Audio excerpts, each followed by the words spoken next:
Alors bonjour à toutes et tous, merci beaucoup d'être là. Émilie Noteris est enseignante en pratique de l'écrit à l'École supérieure d'art et de design d'Angers et doctorante en langue et littérature française et spécialité études de genre à Paris 8 et Toulouse Jean Jaurès sous la direction respectivement d'Yves Citon et de Ouria Bentouami.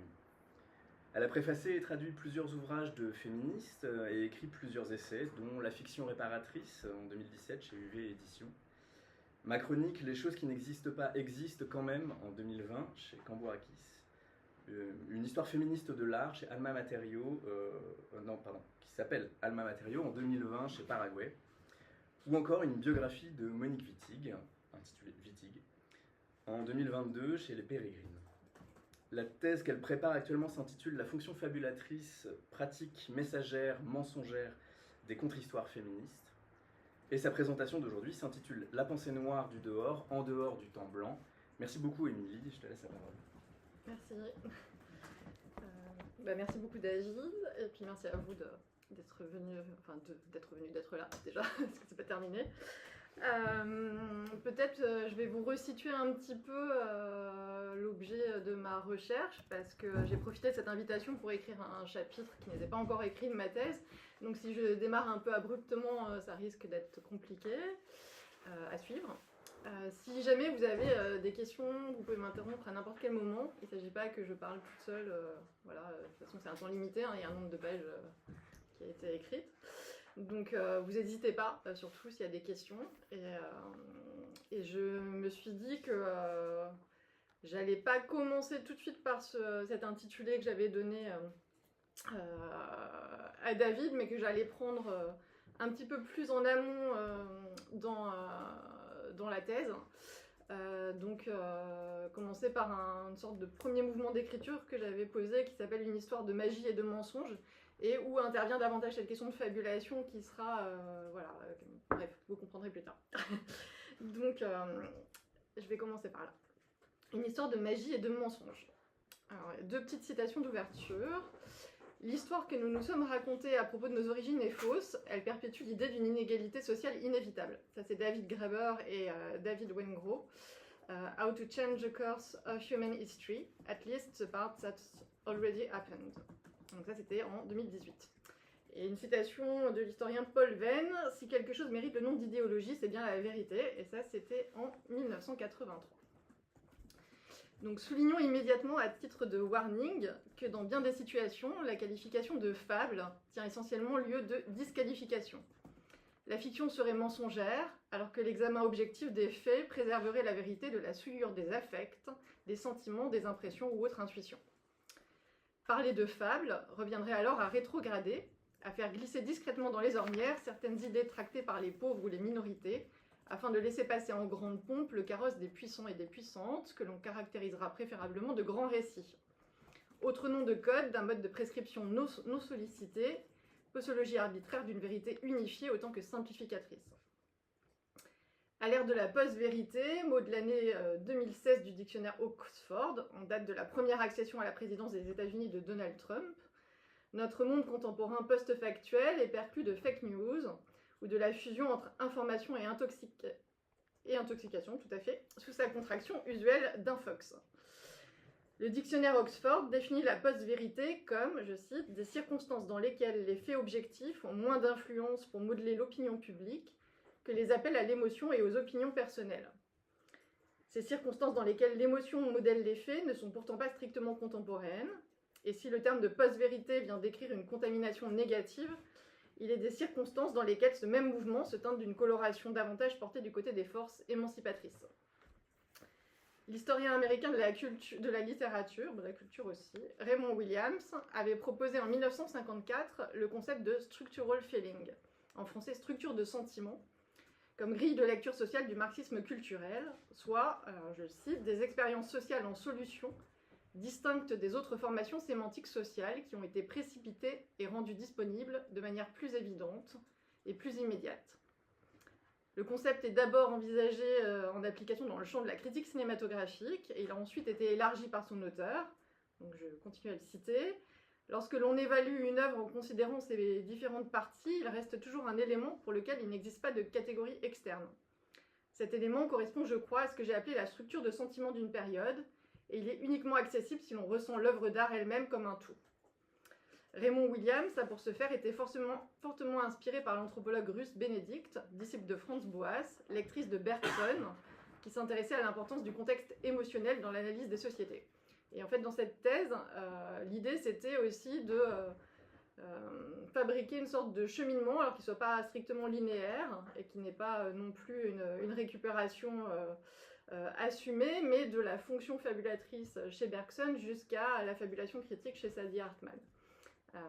Voilà, donc ça pose un petit peu les choses. Donc si le regard ethnographique posé sur les sociétés considérées comme primitives dichotomise la rationalité européanocentrée de l'émotion indigène, nous verrons que la solidité de cette découpe s'est troublée et complexifiée à travers les usages de la pensée féministe et décoloniale. Ainsi, le binarisme définitionnel, proposé par les auteuristes du dictionnaire Oxford, entre faits objectifs d'une part et émotions ou opinions personnelles d'autre part, est réductrice. Les émotions sont structurantes et constituent des indices majeurs dans l'examen des sociétés. Elles se situent davantage du côté de la preuve que de celui de l'erreur. Il existe par contre une distinction entre le fabuliste et le faussaire. Nous y reviendrons, Trump prenant place du côté des faussaires, puisque la fake news est œuvre de falsification. Plutôt que de distinguer entre vrai et faux, la différence réside dans l'usage, dans la modélisation imaginative, ainsi que dans la compréhension de l'historicité et de sa plasticité, davantage que dans la croyance en une univocité interprétative. Une question de style, c'est-à-dire d'indépendance par rapport à la norme, de réflexion dans la marge qui vient moduler le corps du texte, entendu comme principal.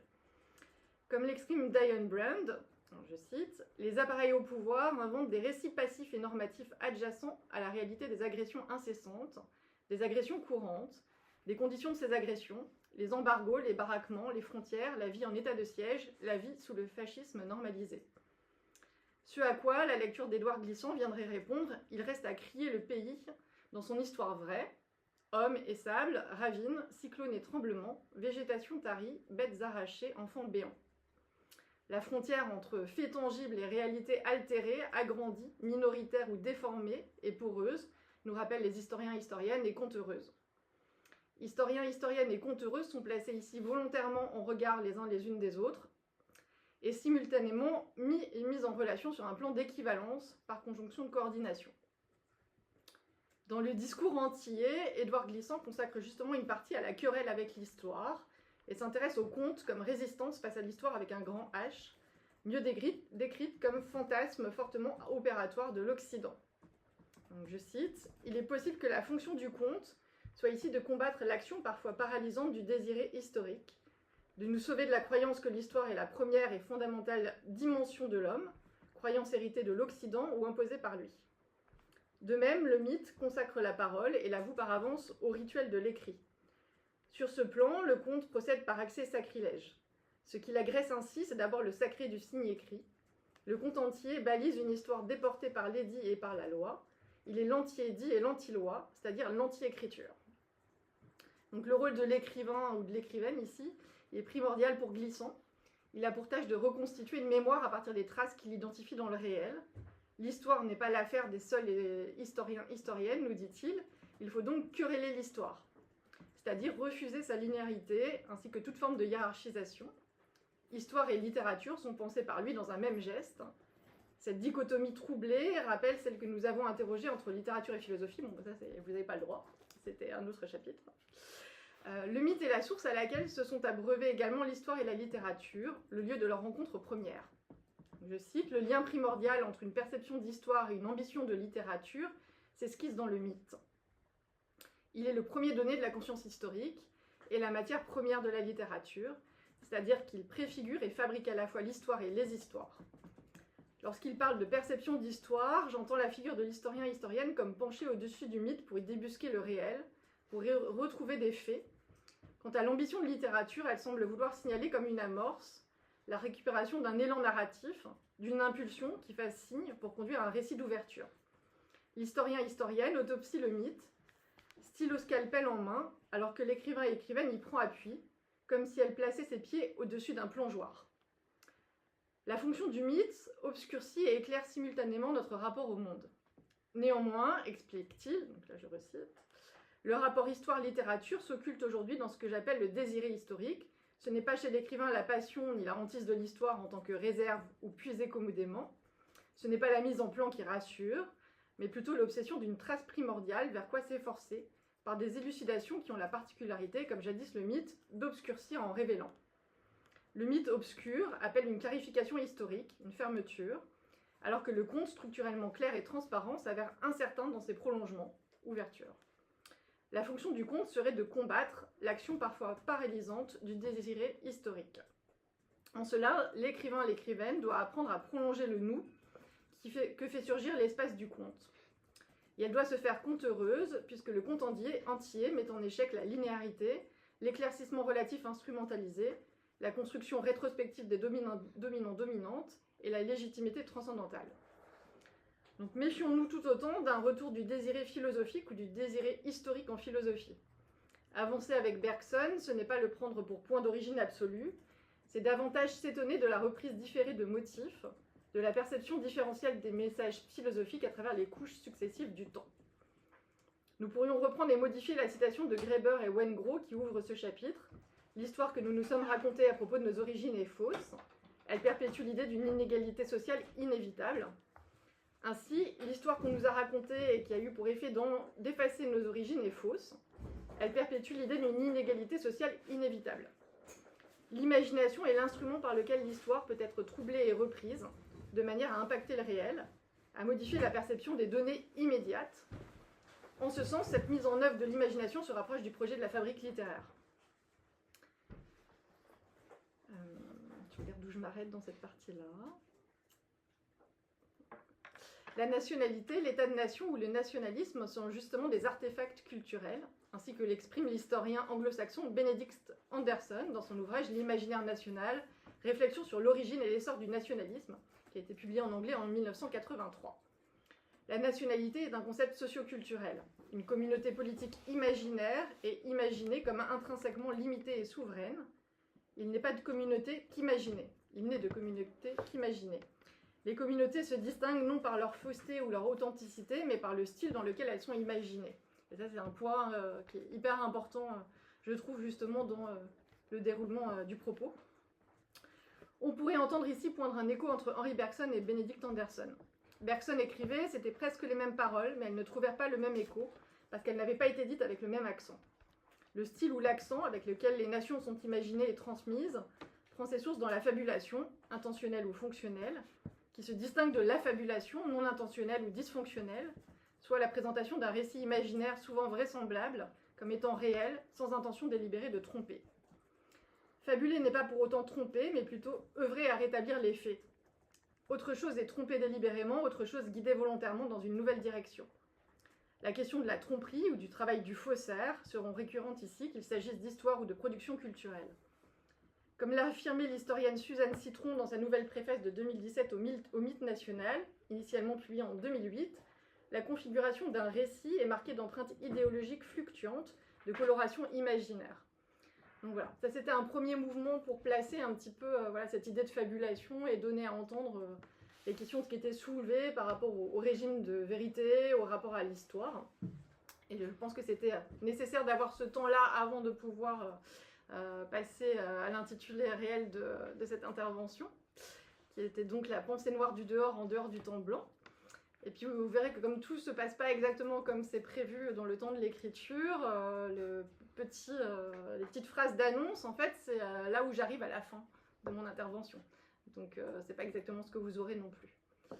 Voilà. Donc comme d'habitude, à chaque entrée de chapitre, je mets deux citations qui sont des points de départ et des atmosphères qui sont dessinées. Alors la première c'est de Frank Wilderson. For the slave, historical time is not possible. Pour l'esclave, le temps historique n'est pas possible. Ça, c'est 2010. Et quelque chose de plus récent qui vient de la littérature, un texte de Natasha Apana qui s'appelle La nuit au cœur, qui est paru cette année. Et la citation est la suivante. Ça dure longtemps, ça ne dure que quelques minutes. Bon, ça va pas être le cas. Je vous préviens tout de suite. Donc, je voudrais ici poser la question du préambule, la question de l'entrée en matière de la fiction, c'est-à-dire du point de vue depuis lequel émerge la fiction, depuis lequel elle devient possible. Et la question de l'espace exigu est paradoxale de ce point de vue, de l'espace liminaire où elle peut advenir. Quel serait alors ce lieu depuis lequel devient possible la description oppositionnelle fabulatrice de l'oppression, la reprise du récit maître comme récit d'émancipation? Depuis quelle position les fictions contre-historiques s'écrivent-elles? Donc, je m'intéressais d'abord à la question du foyer de la fabulation. Dans la première partie d'un échange avec le philosophe afro-américain Fred Moten, à l'occasion d'un événement organisé en 2016 intitulé Black Outdoors, Humanity's Futures After Property and Possession, Sadi Hartman partait d'une affirmation formulée par l'ancien esclave, orateur et abolitionniste américain Frederick Douglass, selon laquelle il n'était possible de rendre compte de l'esclavage que depuis l'extérieur, from the outside. Donc, je cite Sadi Hartman. Frédéric Douglass parle de la pensée en acte ou de la pensée en chanson et d'une philosophie de l'abolition produite à l'intérieur du cercle de l'esclavage. Il affirme que l'on n'est en mesure de prendre compte que depuis l'extérieur, enfin, d'en rendre compte que depuis l'extérieur. Remarque paradoxale, ainsi qu'elle le signalait, puisqu'elle amènerait à envisager dans un premier mouvement que la terreur ne peut être pensée qu'hors du temps où elle est ou s'est produite. Douglass évoque dans son autobiographie la mauvaise interprétation depuis un point de vue blanc esclavagiste, qui consisterait à affirmer que si les esclaves chantent, c'est qu'elles sont heureuses, alors que ces chansons évoquaient leur peine, mais que pour autant ils n'avaient pu bien les comprendre qu'une fois sortis de l'esclavage. Une extériorité était donc bien produite par le biais de ces chansons, même si elle n'était pas analysable ou rendue intelligible que plus tard. La pensée noire est, selon Hartman, celle capable de produire un extérieur depuis l'intérieur même de la cale du navire négrier, entre terreur et ouverture. L'extériorité n'existe donc pas après coup, c'est-à-dire en aval dans le temps, mais elle est plutôt produite en temps réel depuis l'espace même du surgissement et de l'application lente de la violence. La pensée noire n'est pas une pensée exclusivement rétroactive, ce n'est pas le regard porté sur le passé qui est seul capable de proposer une ouverture face à la terreur. L'ouverture et la terreur coexistent au présent comme au passé. Cette double expérience simultanée implique, nous le verrons, un temps envisagé comme non linéaire. Ce à quoi Fred Moten avait répondu, ça me rappelle un essai de Foucault sur Maurice Blanchot intitulé « La pensée du dehors ». Une des manières de l'appréhender consiste à répondre à l'insistance avec laquelle nous ressentons le besoin, non pas de faire retour à la cale, mais de renouveler notre conscience d'être, pour ainsi dire, toujours dans la cale. C'est sans doute là un moyen d'exprimer que la pensée du dehors ne peut être produite que depuis l'intérieur. Nous nous inscrivons d'une part dans le sillage d'une tradition de la pensée du dehors, ou de la tradition de celles qui sont capables de se trouver en deux lieux à la fois. Par ailleurs, j'ai toujours pensé que c'était là que résidait la véritable portée et la beauté des incidents dans la vie d'une jeune esclave, de Harriet Ann Jacobs, essayait constamment de comprendre comment se trouver à deux endroits en même temps, sous des contraintes absolues d'un côté comme de l'autre. Il est néanmoins important de noter que le renouvellement constant des conditions et des termes de cette opposition entre dedans et dehors s'avère invalidant à bien des égards, pour elle-même et en dehors d'elle-même. Donc, ainsi qu'il y est fait référence, la perspective d'Harriet Jacobs sur le monde, perçue par elle depuis les failles de la charpente du grenier où elle s'est tenue cachée de longues années, entre 1835 et 1842, pour échapper à l'esclavage, se déploie vers l'extérieur depuis l'espace intérieur de la violence.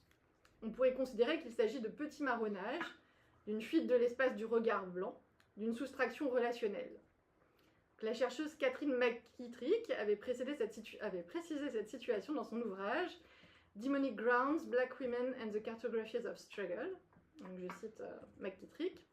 Dans son récit, Jacobs, entre parenthèses Linda Brent, puisqu'elle choisit le nom, c'est un personnage fictif qu'elle crée pour raconter son autobiographie, décrit les 7 années qu'elle a passées dans l'étroit grenier de sa grand-mère, un refuge qu'elle a été forcée d'adopter afin de sauver sa vie et celle de ses enfants. Le grenier met en évidence la transformation géographique opérée par Jacobs Brent, qui en fait un espace praticable et paradoxal. De plus, le grenier est situé à l'intérieur et à l'intersection des géographies violentes de l'esclavage. La position de Jacobs Brent dans le grenier lui permet d'être témoin et de nommer ces géographies à partir du dernier endroit auquel ils auraient pensé. Donc ça, c'est dans le livre de Jacobs. Non pas sur les marges, ni depuis une position publique subordonnée, mais depuis les confins invalidants d'un espace de l'esclave qui s'avère différent et qu'elle décrit comme la faille de son refuge, loophole of a retreat, en anglais loophole peut être traduit par faille, brèche, vide, porte de sortie ou échappatoire. Et cette pluralité signale davantage un espace trouble, non pas de l'entre-deux, mais du tout à la fois. Alors je me suis dit que ce serait bien de vous faire entendre un tout petit peu la voix de Harriet Jacobs, qui décrit les conditions dans lesquelles Elle se trouve enfermée. C'est un chapitre qui s'appelle « Sombre retraite ». Quelques années auparavant, ma grand-mère avait fait ajouter une petite remise à la maison. Des planches avaient été posées sur les poutres, et entre ces planches et le toit, il y avait une soupente où vivaient rats et souris. Comme le voulait la coutume du Sud, le toit était couvert de bardeaux. La soupente ne mesurait que 2 mètres de long sur 1,50 m de large. La partie la plus haute faisait 90 cm et s'inclinait en pente raide. Ni l'air ni la lumière n'y entraient. Pendant que j'attendais dans les marais, mon oncle Philippe, qui était un habile charpentier, avait construit une trappe qui s'ouvrait sur une pièce servant de chambre à provisions et de débarras, et qui donnait sur une petite terrasse. À peine avais-je franchi le seuil de la maison qu'on me conduisait sous le toit. L'air y était suffocant, l'obscurité totale. On avait étendu un matelas sur le plancher. D'un côté, je pouvais dormir confortablement, mais la pente était si abrupte que je ne pouvais me retourner sans me cogner la tête au toit. Les rats et les souris couraient sur le lit, mais j'étais si lasse qu'une tempête n'aurait pu m'empêcher de dormir. Dans ce réduit, seuls les bruits que j'entendais me permettaient de savoir qu'il faisait jour, car rien ne distinguait la nuit du jour. L'air me manquait plus encore que la lumière, mais j'entendais les voix de mes enfants et c'était un grand réconfort. C'était une joie mais une grande peine aussi. Mes larmes coulaient, je me languissais de leur parler, je mourais d'envie de voir leur visage, mais ma tanière n'avait ni fente ni meurtrière par lesquelles j'aurais pu glisser un œil. L'obscurité était oppressante.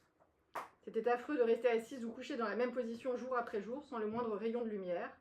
Pourtant, je préférais ce sort à celui d'esclave, bien que certains blancs le considèrent comme enviable, et il faut croire que le mien l'était comparé aux autres. Je n'avais vraiment jamais sué sang et eau, je n'avais jamais été lacérée de la tête aux pieds, je n'avais jamais été battue au point de ne plus pouvoir bouger, on ne m'avait pas sectionné le tendon d'Achille pour m'empêcher de fuir, je n'avais jamais été enchaînée à un tronc d'arbre et forcée de le traîner avec moi pendant le travail au champ. Je n'avais pas été marquée au fer ni déchirée par les chiens. Au contraire, on m'avait toujours bien traitée jusqu'à ce que je tombe entre les mains du docteur Flint. Avant ça, je n'avais jamais souhaité être libre. Que Dieu ait quand même pitié d'une femme obligée de mener une telle vie, même si en apparence elle semble dépourvue de cruauté. On me passait la nourriture par la trappe. Ma grand-mère, tante Nancy et mon oncle Philippe profitaient de toutes les occasions pour venir bavarder avec moi à travers l'ouverture. Alors j'essaye de sauter... Enfin bref, je ne vais pas arriver au passage que je voulais trouver, mais au fil de cette description-là, elle trouve de quoi pratiquer des trous en fait, à l'intérieur de cette charpente, et c'est par là qu'elle va pouvoir avoir accès au monde et comprendre ce qui se passe, suivre la vie à l'extérieur tout en restant confinée dans ce grenier. La conjonction paradoxale dedans-dehors constitue le lieu impossible depuis lequel la fiction advient comme nécessaire. Cet espace paradoxal autorise ici à rendre simultanément valides les deux propositions de réflexion soulevées d'un côté par Sadie Hartman, à savoir que la pensée noire ne peut être produite que depuis l'extérieur, et de l'autre, celle soulevée par Fred Moten, à savoir que la pensée du dehors ne peut être produite que depuis l'intérieur. Si l'on tente un rapprochement des deux propositions, se dessine alors la perspective d'une pensée noire du dehors. Mais avant de préciser ce qu'on entendrait par pensée noire du dehors, il importe de qualifier plus précisément ce qu'est la pensée du dehors et de quelle manière elle vient éclairer les situations de double contrainte ou de double conscience expérimentées par les corps pris au cœur de la violence. On pourrait aussi se demander pourquoi convoquer Michel Foucault. La manière qu'a Moten de s'appuyer sur ce texte, comme on repousserait le bord de la piscine pour se projeter plus avant, est signifiante, puisqu'elle fait le lien entre la pensée du dehors et celle du dedans, en termes géographiques aussi bien qu'historiques. Elle traite la pensée du dehors comme un problème philosophique à part entière, non pas en dehors du système oppressif, mais logé en lui. Avec la pensée du dehors, Michel Foucault s'intéressait aux philosophies du sujet et à la dichotomie entre je parle et je pense, en référence au cogito cartésien, je pense donc je suis. Je cite Michel Foucault. Cette pensée qui se tient hors de toute subjectivité pour en faire surgir comme de l'extérieur les limites, en énoncer la fin, en faire scintiller la dispersion et n'en recueillir que l'invincible absence, et qui en même temps se tient au seuil de toute positivité, non pas tant pour en saisir le fondement ou la justification, mais pour retrouver l'espace où elle se déploie, le vide qui lui sert de lieu, la distance dans laquelle elle se constitue et où s'esquisse, dès qu'on y porte le regard, ses certitudes immédiates. Cette pensée, par rapport à l'intériorité de notre réflexion philosophique, et par rapport à la positivité de notre savoir, constitue ce qu'on pourrait appeler d'un mot la pensée du dehors. Alors vous allez me dire, c'est pas forcément très clair. C'est pas quelque chose qui s'éclaircit forcément complètement par la suite, mais on va rentrer un petit peu à l'intérieur. Cette pensée du dehors semble ainsi vouloir tenir en échec le couple dedans-dehors, pour autant qu'il normalise et fige les identités, en oblitérant la constitution des corps dans le rapport et la relation, médiés par le langage qui est intrinsèquement extérieur, qu'ils entretiennent les uns avec les autres, rapport mesuré par le vide qui les sépare et simultanément les réunit, un vide qui n'en serait finalement pas vraiment un. Moten convoque vraisemblablement tout autant la pensée du dehors dans sa relecture deleuzienne. Là, je cite Deleuze, la pensée du dehors est une pensée de la résistance, puisque c'est toujours du dehors qu'une force est affectée par d'autres ou en affecte d'autres. Pour mieux l'illustrer, il substitue dans sa reprise Harriet Jacobs à Maurice Blanchot, remplace la figure de l'écrivain français par celle de l'écrivaine afro-américaine. Et c'est là où nous pourrions trouver une réponse au paradoxe d'ouverture énoncé par Sadi Hartman, selon lequel il ne serait possible de rendre compte de l'esclavage que depuis une position extérieure. Cette pensée qui se tient hors de toute subjectivité pour en faire surgir comme de l'extérieur les limites s'applique tout autant à une situation de désubjectivation volontaire, littéraire d'abord chez Foucault, que contrainte, endurée dans la chair chez Fred Moten. Que la pensée noire de résistance ne puisse surgir que de l'extérieur est, rappelons-le, un paradoxe énoncé par un ancien esclave, Frédéric Douglass, ayant comme Harriet Jacobs fait le récit de sa vie. On va s'intéresser maintenant à cette question du sujet de la fabulation. Donc il y a donc cette position de subjectivité qui peut constituer le foyer de la fabulation. Qui écrit les fictions? Qu'est-ce qu'un ou une autrice de fiction contre-historique? Si on chemine un peu avec Foucault, on peut lire que la littérature, ce n'est pas le langage se rapprochant de soi jusqu'au point de sa brûlante manifestation, c'est le langage se mettant au plus loin de lui-même. Et si, en cette mise hors de soi, il dévoile son être propre, cette clarté soudaine révèle un écart plutôt qu'un repli, une dispersion plutôt qu'un retour des signes sur eux-mêmes. Difficile ensuite de ne pas entendre à la lumière de l'image d'Harriet Jacobs, qui a fait surgir Moten dans notre esprit, recroquevillé dans son grenier, apercevant le monde depuis la mince fissure ménagée par elle, cette description foucaldienne de l'expérience du dehors comme la percée vers un langage d'où le sujet est exclu.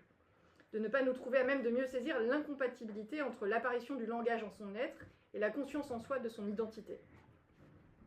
Le sujet exclu du langage par excellence, dans sa dimension raciale non évoquée par Foucault, est ici l'esclave, figure la plus susceptible de nous faire comprendre cette pensée du dehors, pour autant qu'elle se faufile dans une béance qui longtemps nous est demeurée invisible, et dont l'invisibilité nous est rendue par la fiction, par le léger décalage avec lequel Harriet Jacobs nous raconte sa vie, qui est celle de son personnage, Linda Brent. La pensée du dehors ne serait plus ici un principe littéraire devenu concept philosophique, mais un concept philosophique dont l'usage souligne l'expérience face à la violence, qui s'efforce d'annihiler des sujets pour en faire des objets, les force à penser depuis une chambre plus longue que large, étroite comme un tunnel, où la distance et l'approche de l'oubli, la distance de l'attente, se rapprochent l'une de l'autre et indéfiniment s'éloignent. Ça, c'est Blanchot, et moi j'entends une grande proximité entre finalement cette citation de Blanchot et ce qu'on a entendu par la voix de Harriet Jacobs. Ainsi que l'écrivait Sadi Hartman dans son premier ouvrage Sins of Subjection, l'esclave se situe incontestablement en dehors des termes normatifs de l'individualité, à tel point que l'exercice même de son libre arbitre est considéré comme une violation des droits illimités d'autrui sur l'objet. Même son travail n'est pas considéré comme un acte de libre arbitre, puisqu'il s'agit d'un bien appartenant à autrui, obtenu par la contrainte et faisant partie des capacités bestiales des Noirs. Il ne fait que personnifier le pouvoir et la domination du propriétaire. Il n'est donc pas surprenant que l'autonomie de l'esclave ne soit intelligible ou reconnaissable que comme crime. Se soustraire, même temporairement à la griffe de la soumission, c'est toujours être hors la loi. On comprend mieux ici cette contradiction d'un point de vue à la fois intérieur et extérieur, puisqu'il s'agit de rendre compte d'une expérience qui est à la fois celle d'une réclusion radicale et celle d'une exclusion qui est non moins radicale. Donc en 2017, le philosophe Étienne Balibar s'intéressait à l'écart signifiant soulevé par la problématique de la traduction en anglais de l'expression « pensée du dehors ». Mais que veut dire « pensée du dehors » ? Le détour par les problèmes qu'a posé la traduction anglaise montre que cette question n'est pas simple, voire qu'elle recouvre une tension latente. Plusieurs traductions existent qui choisissent soit « the thought of the outside », soit « the thought from outside ». Cette dernière formulation est en particulier celle que retient Brian Massoumi dans la belle édition conjointant le texte de Foucault avec celui de Blanchot en retour. Mais dans le cours du texte, Massoumi rend expérience du dehors par expérience of the outside. On peut donc en conclure que la pensée qui vient du dehors repose elle-même sur une expérience de ce dehors, dont la modalité reste à déterminer, à moins qu'elle ne l'induise. Ça, c'est Balibar. Ces difficultés de traduction et de compréhension portent l'inscription d'une double contrainte, double bind. De même, en préface à l'édition de Outside in the Teaching Machine, la théoricienne de la littérature Gayatri Spivak rappelle une anecdote récurrente dans laquelle elle est présentée comme étant l'autrice du livre Outside the Teaching Machine. Exit le in, qui venait en troubler la lecture. Depuis l'extérieur dans la machine d'instruction, à l'extérieur même dans la machine, extérieur à l'intérieur de la machine, extérieur depuis l'intérieur même de la machine. Comme le note Étienne Balibar, dans son entreprise d'éducation des autres peuples, qui constitue l'humanité, le colonisateur construit ou sélectionne un texte qui est extraordinairement restrictif et qui est aussi autocentré, voire narcissique. Par conséquent, celui qui avait été l'élève potentiel, préalablement discriminé et exclu, justement en tant que subalterne par le fonctionnement même de la teaching machine, de l'appareil pédagogique, celui-ci peut potentiellement entretenir un rapport particulier au texte, même éventuellement à un autre texte qui ne figurait pas jusqu'à présent, ou était interdit par la mise en place de l'institution dans ses rouages. Donc il est possible de lire un texte et de le produire autre par le biais de la lecture formée depuis une position d'extériorité. Le « je parle », qui ouvre ainsi le texte de Foucault, consacré à la pensée du dehors, entre en friction avec la question posée par Spivak, les subalternes peuvent-elles parler? Il commence d'ailleurs plus exactement avec ce sous-titre « Je mens, je parle ». Je mens quand je dis que je parle, puisqu'en tant que subalterne, je ne puis pas parler. Si je parle, c'est forcément pour mentir, pour fabuler. Je mens, mais je parle, et l'histoire pourrait s'écrire tout autrement. Cette position... je vais peut-être corriger. Cette position extérieure depuis l'intérieur même de la machine est celle qui permet justement à Fred Moten et Sadi Hartmann de proposer une réflexion philosophique et expérientielle à partir de la pensée du dehors, foucaldienne, en ni présence ni absence de Michel Foucault, pour le déporter hors de lui-même.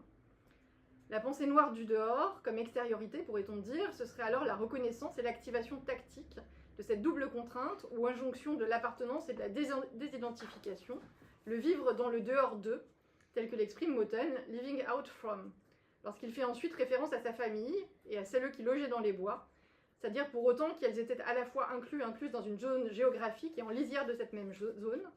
Comme on appartient et on se démarque, on est forcé de se démarquer, de se faire habitant du dehors, à l'intérieur même des frontières ayant été dessinées par le pouvoir. Le corps différent, dans le sens où rien qu'en étant il dérange l'agencement qui soutient le pouvoir, est plus à même de critiquer l'ordre des choses, c'est-à-dire d'imaginer qu'il pourrait en être autrement. Le simple fait d'activer cet imaginaire autre place le sujet subalterne dans la perspective d'un vivre dans le dehors d'eux, comme le signifiait Moten. Faire retour à la cale, avoir besoin d'y revenir, c'est matériellement être localisé à travers l'espace et à travers le temps, en des lieux proprement non superposables, mais qui coexistent quand même, pour autant qu'ils peuplent les imaginaires, pour autant que le passé agit sur le présent et le présent sur le passé. Dans sa reprise ou sa déprise foucaldienne, effectuée par Moten, il est question tout autant de la manière dont passé et présent s'entremêlent, que de celle dont le dehors est à la fois requis et démystifié, comme illusion formée depuis une position d'intériorité extérieure ou d'extériorité intérieure. Penser depuis la cale, ce serait ici aussi penser en dehors du temps blanc, celui de l'esclavage, de la marchandisation des corps et de la structuration productiviste. Depuis des espaces blancs, la colonie, l'estrade de la vente aux enchères, le barracoon, les portes du non-retour, la cale du navire négrier, la plantation, devenue noire, pour produire une pensée noire du dehors. La formation d'un imaginaire de résistance entre ouverture et terreur dessine un espace et un temps suspendus qui se décalent temporairement de l'espace et du temps de la capture hégémonique et coloniale. Un écart plutôt qu'un repli, une dispersion plutôt qu'un retour des signes sur eux-mêmes. Ça, c'est de nouveau Foucault, que vous avez déjà entendu.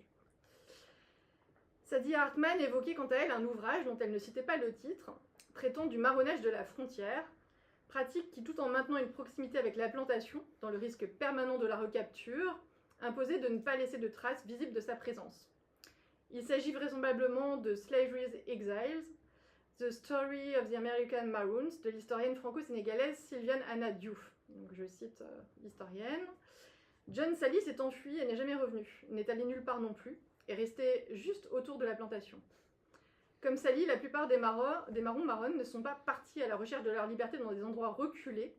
Au lieu de cela, elles se sont installées sur les terres frontalières des fermes et des plantations.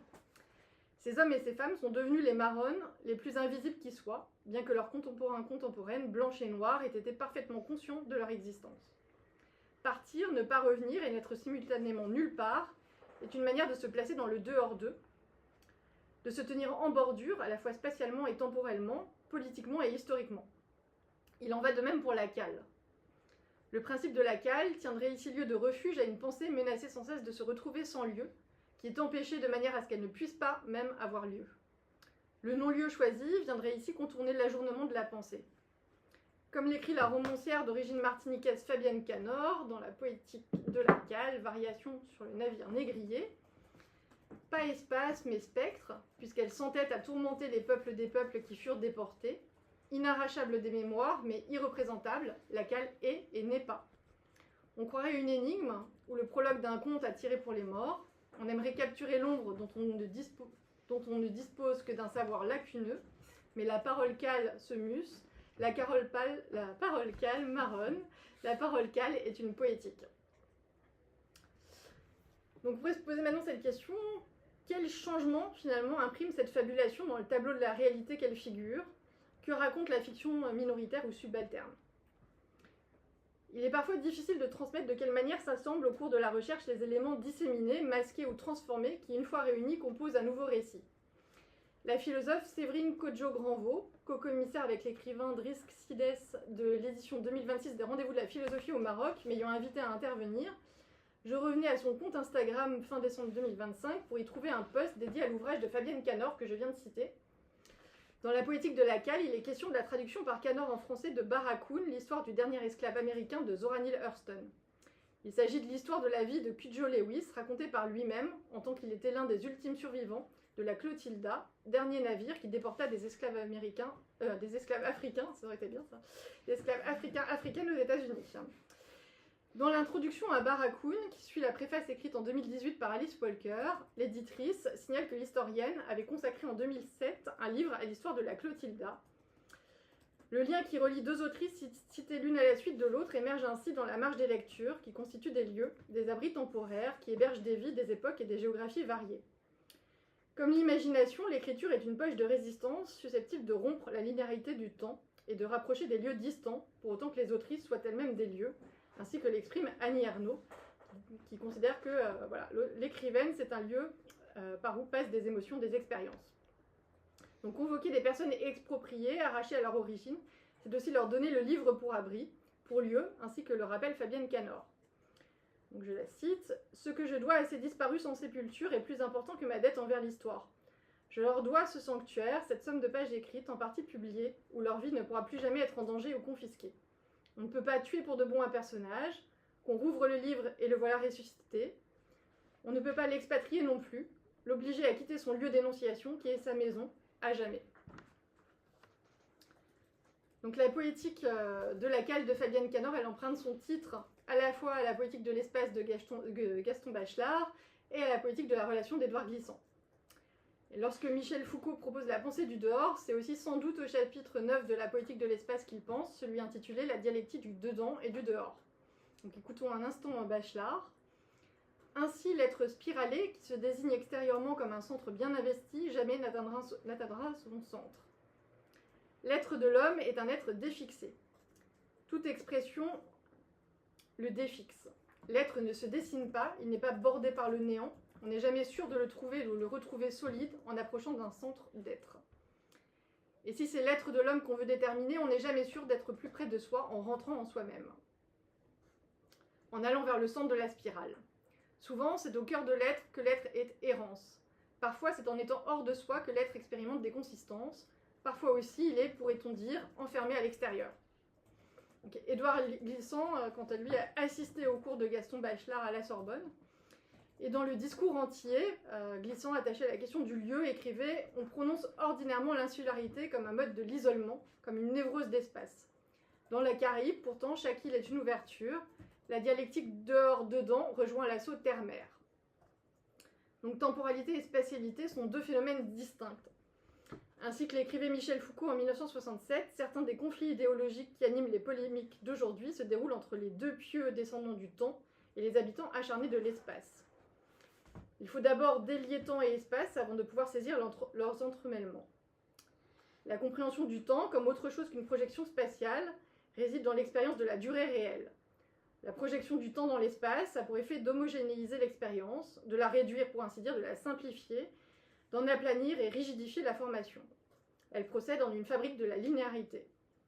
Henri Bergson écrivait en 1889, dans Essai sur les données immédiates de la conscience, « La plupart du temps, nous vivons extérieurement à nous-mêmes. Nous n'apercevons de notre moi que son fantôme décoloré, ombre que la pure durée projette dans l'espace homogène. Notre existence se déroule donc dans l'espace plutôt que dans le temps. Nous vivons pour le monde extérieur plutôt que pour nous. Nous parlons plutôt que nous ne pensons. Nous sommes agis plutôt que nous n'agissons nous-mêmes. Agir librement, c'est reprendre possession de soi, c'est se déplacer dans la pure durée. Cette pure durée pourrait être mieux comprise ici comme pensée du dehors. Ainsi, faire l'expérience de la durée pure, c'est travailler à faire émerger la pensée du dehors. La philosophe canadienne irakienne Alia Al-Saidji proposait en 2019 une élaboration élargie de la notion de la durée bergsonienne, c'est-à-dire que la durée n'est pas un flux linéaire qui passe du passé à un avenir ouvert sans discernement, mais plutôt un flux qui porte avec lui le passé de manière relationnelle et non linéaire, pour lequel le passé reste opérationnel, ni livre fermé, ni être fini. La durée du passé continue de pousser ou d'alourdir le présent, mais de manière différentielle et affective. Les effets politiques et sensibles immédiats sur le monde de cette reconnaissance différentielle de la durée sont ainsi décrits par Alia Al-Saidji. La critique nécessite non seulement la reconnaissance de durées simultanées et multiples, mais aussi la résistance au niveau du passé, qui consiste à reconfigurer ces relations pour générer des intervalles de flottabilité, de flux et de reflux, pour faire hésiter le passé. Faire hésiter le passé, c'est briser la ligne droite arbitraire et restituer l'interpénétrabilité d'états réfractaires à la mesure. Ça, c'est Bergson, les états réfractaires à la mesure. Dans un autre texte, qui n'est pas consacré à la pensée du dehors, mais plutôt à la tension qui rompt le fil du temps, Foucault fait le lien avec Blanchot comme s'il reprenait là des années plus tard le fil de sa pensée, en proposant une réflexion hommage à l'œuvre de Maurice Clavel, alors décédé, comme la description de la seconde face opposée d'une même pièce. Donc je cite, « Il était au cœur de ce qu'il y a sans doute de plus important à notre époque, je veux dire une très large et très profonde altération dans la conscience que l'Occident peu à peu s'est formé de l'histoire et du temps. Tout ce qui organisait cette conscience, tout ce qui lui donnait une continuité, tout ce qui lui promettait un achèvement se déchire. Certains voudraient recoudre.